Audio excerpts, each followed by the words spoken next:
Except all of them except for one church was, if they cut their hair, wear a suit and tie, they can come, but otherwise they can't. So there was one church who said yes, and it was the fastest growing church in Vancouver. So there was a move of God that produced a group of people who no longer fit in the church. And so we're kind of in the same situation in that I am in a lot of different pastors' fellowships. And I say to the pastors, I say, okay, if next Sunday 30 genuine, born-again punks and rockers and goths and skinheads came into your church, genuinely born again, but just fresh. And so they were kind of talking during the service and jostling Mrs. So-and-so, and afterwards came up and go, man, Pastor, that was an effing good message. How long would they last? I have not had a single pastor who hasn't kind of hung his head and say, it would take them about 2 or 3 weeks and realize they weren't welcome in our church. So I wish I could tell you that wasn't the case. And so I have spent a whole number of years that we have a really big missions conference in Vancouver, and I have been putting on seminars for years saying, look, get ready. I really believe that the Lord is waiting until the wineskin, because here's what it says.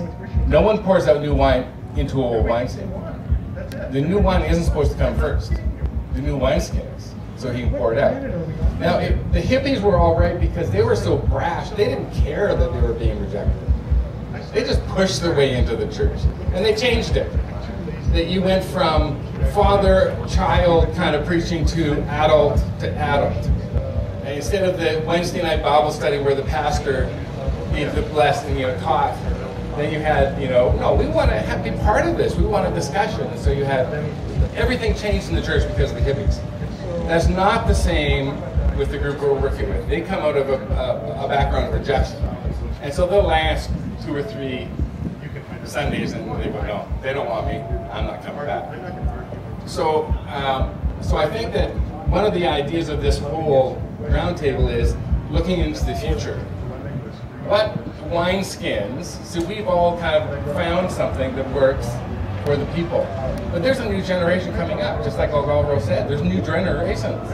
Are we looking to see what kind of wineskin they need? And because I really believe the Lord, if he doesn't want to pour out his spirit on the general alternative until the church is ready to love something when they come in. And generally that's not the case. Well, then we need to do the same. You know who, I've talked with people, and people in the alternative ministry, you know who they get the least help from and the most kind of rejection are the old hinders. You think that they're the most accommodating. In fact, there's a church in Denver called the Scum of the Earth, and there's a sign at the front and it says, hippies, please enter in the back door.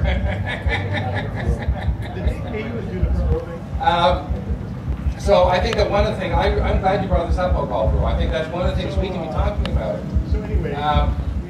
The new generations that are coming up, and some of us are doing that. But are we producing a new wineskin already so that we don't lose a whole lot of wine because the wineskin broke in a number of different situations until people kind of smartened up and got the wineskin? So I think that's one kind of question is do we know what's coming out? And we don't want to be the ones who are rejecting the new thing. Now, I got to tell you, as a 58-year-old person, people walking around texting all the time and kind of right in the middle of your conversation, they get something, and, oh yeah, that's good. It drives me crazy. Okay? So I don't know if I'm the one to help make a new wineskin for that generation. I hope so, but we, you know what I'm saying, we need to be looking forward to what God, because God wants to move. And there's been lots of wineskins throughout the history. The InterVarsity movement. There was nothing anything like that before, a student movement like that. I mean, there's been a number of, it's not like this is a brand new thing. God has continued to, but generally we lag behind. Generally God moves, they don't find a place, we lose a bunch of them, finally someone figures it out, makes a new wineskin, and then we keep it. We don't have to wait to do that. Where's Josh? Yeah. Okay. Who's next? Anyone? Who's? How long have you been doing it? Well, so I said no, I can't. And he said, "What's the deal?" I said, My wife and I came out of the hippie movement in the 70s. We went over to see Chuck Smith, Calvary Chapel. You know, we got some roots going all the way back to that. We've seen a lot of things change, and even what we do is morphed from working with goths and skinheads and punks to the homeless. We're kind of getting traction now in the gay community. And the thing I've seen is the one constant that works for us, you call it new wineskin, but the single greatest need I've discovered is a need for affirmation. And that opens more doors for us when we simply look somebody in the eye and tell them their life has value. And I've seen, I just said that to a girl that I did an art show on the streets of Phoenix, and she liked my art and came back a month later when I did another show, and we started talking, and it turns out she's a lesbian porn actress and suicidal. I mean, there's all kinds of stuff going on in her life, and I looked her in the eye and I told her life had value, and she started crying on the sidewalk, and she cried for about 15 minutes. And I didn't have to tell her about Jesus. She already knew, you know, the connecting point. One of the down issues I've seen is we used to go up to Seattle in the 90s and work with the heroin addicts. We'd pop in and out with John Daly up there and Richard, and I've seen a real shift in young people in the sense that back then you could walk up to a kid that's a heroin addict and sick, and they would say, yeah, there's something wrong with me. Now that same kid would say, there's nothing wrong with me. We're all fine. I've got AIDS, and I'm a heroin addict, and I've, you know, done time in prison. And there's no sense of spiritual illness. And so that's been a big obstacle. And you touched on something with the Christian right, how it's made my life more difficult, because when I'm out on the street, I have to do damage control first and let them know I don't care what your political affiliation is. We're talking about hard issues, you know. We're the theology of pain, and we're not getting into politics, and even into the gay community, we're not even discussing the theology of sexuality. We start with the theology of pain, brokenness, isolation, woundedness, detachment, and again, that's a porthole to their heart. And then all these other things, you know, you can deal with, you know, things down the road. But I'm 56, and we're still able to connect with teenagers on the street and people.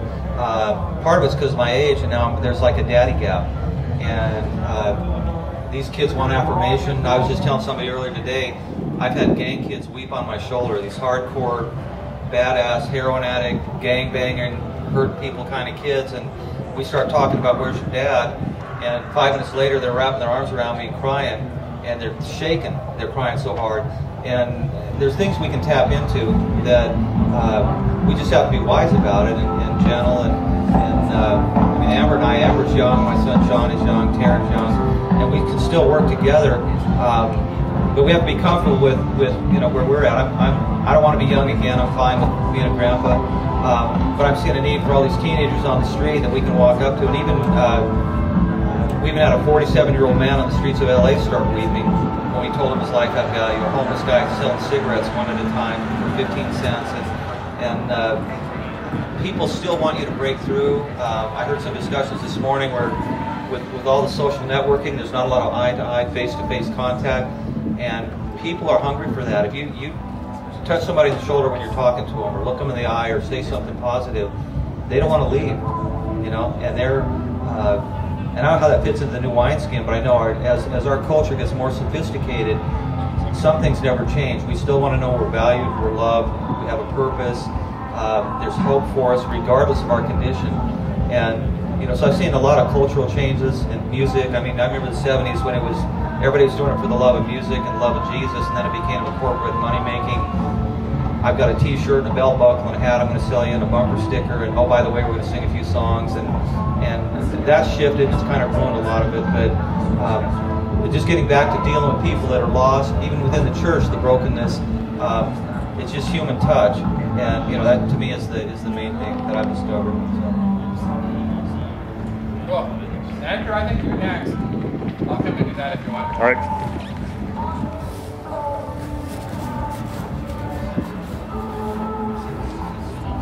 New wineskin. The question is what are the wineskins and what's the people and what do you see in terms of what are, I mean, you're actually one of the good guys in terms of what you're seeing out there.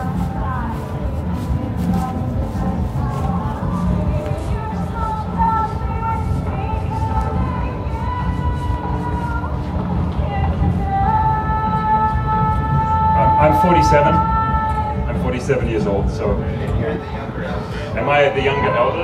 Yeah. But I got started early. I was 17 years old when I gave my life to Jesus, and immediately I wanted to go on the streets and share the gospel with people. And I would stay out late, and I found that business people had no time for me, but the punks wanted to stay up late and chat about spiritual things. And so that was my first connection with alternative culture, and that was 30 years ago. And one of the struggles that I always had was with the wineskin issue. The people I was leading to Jesus, they loved Jesus, they didn't like the church, as my friend Dan Kimball said. And it was always a struggle to bring them along, and they just kept bouncing out. And I always said, one day I'm going to help start a church which works for them, where the culture will be similar. They can worship in their own art form and their own language. Of course, you know, when you're 17, you don't really have the authority to go around starting churches, and back then it wasn't a done thing. It was seen as very rebellious. But when I was 21, I did start my first church. It was a house church, and it seemed to make sense. And since then, I've been seeing all these new wineskins begin to pop up. And I think the goal is for a wineskin needs to hold the wine, and it's not that one's better than the other. The wine needs to mature. So mature wine is good, and fresh wine is good, because one day the fresh wine is going to become mature. So yeah, old wines are great if they hold the wine, and new wines need to be flexible enough to hold what's coming at them, because it is fresh and bubbly. And so when I see old traditional churches, I'm like, you know, there's people turning up on Sunday mornings, and they're getting discipled, they're following Christ, wonderful. But the people we're connecting with may not fit in that church. They might actually break that wineskin, and then you've got, you know, spilled wine. So what I see now with some of the new wineskins that are popping up, there's a idea of the third space environment, like coffee shop, pub, cafe, kind of a neutral place, not really church, not really home, but a neutral third place where people can gather together to eat and discuss things that really matter. So a lot of churches are utilizing those spaces. There's a return to the monastic forms, which we Protestants got rid of because we were very suspicious of them. It was very Catholic, and we didn't like it very much. But now a lot of young people want to live together, and it's a day-by-day kind of a thing rather than a weekly meeting. And for people that are coming off addictions and coming off really heavy stuff, they do need, at least for the first 6 months, they do need almost a daily discipleship, and a more monastic wineskin does the job better than a attractional Sunday morning church style. We're also seeing a lot of cyber church, internet-based. I say the word churches lightly because they're not really churches. I mean, you know, what is church? But they're communities. They're connections of people. They're aggregations rather than congregations, and they're not supplementing or going into competition with the church, but they. Well, I guess they are supplementing in a way. They're a part of our church life now, all of us, and so that's, you know, part of the new wineskin. And then obviously the house church is organic church, people just opening up their homes. But more and more, as these new wineskins begin to pop up, we see that it's not really about the wineskin, it's not really about the models, it's the wine. It's the wine, the life of Christ in us.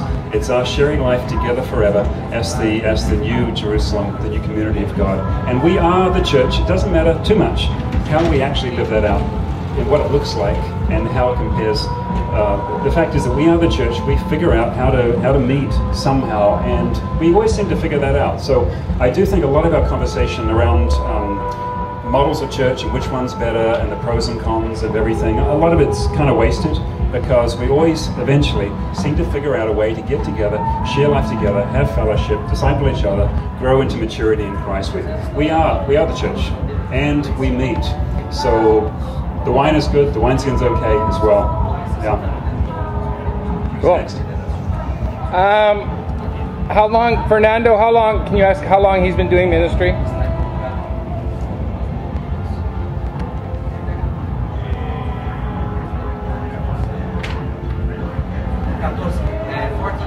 14 years, okay. Does he understand the question? Can you translate for him?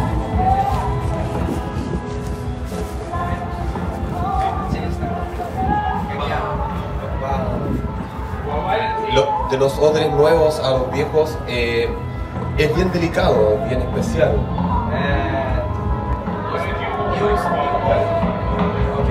I will translate.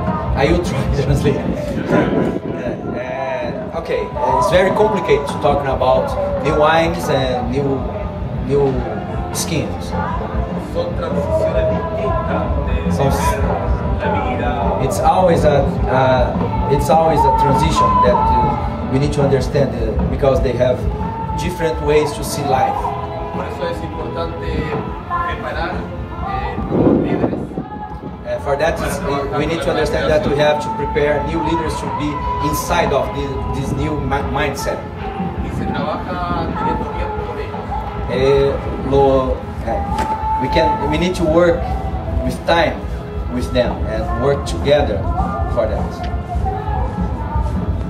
This is transition understanding.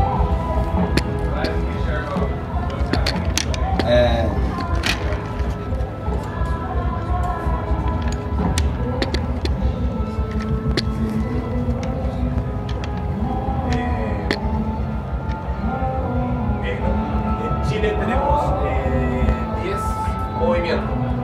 We have 10 movements in Chile. Uno en Argentina y otro en Puerto Rico. And one in Argentina and one in Puerto Rico.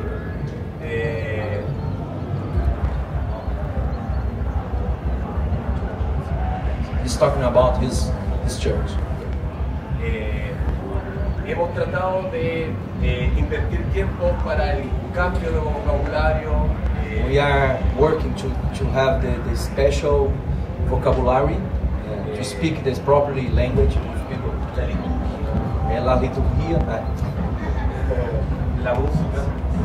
the service, the music, Y cómo discipulamos al nuevo creyente. and how you can make disciples among them. Y es la experiencia que nosotros tenemos con el Espíritu Santo. The experience that we have with the Holy Ghost En lo que vamos a transmitir la vida de Cristo para ellos. is that we're going to share with them. Ahí donde se rompe And this way that we can break out generaciones tan distintas.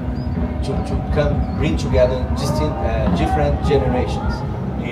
Cuesta mucho levantar una iglesia It's very hard to raise up a church, a ministry, en medio de mucha tradición among these different people, different mindset, different en lo personal como movimiento. personal as movement, Los medios de comunicación into the media, the communication realities. han sido como carta abierta para mostrar este cristianismo.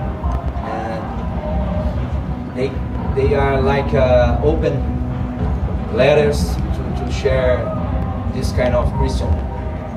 Y los pastores de iglesias locales The pastors of local church han visto el trabajo y han abierto sus puertas.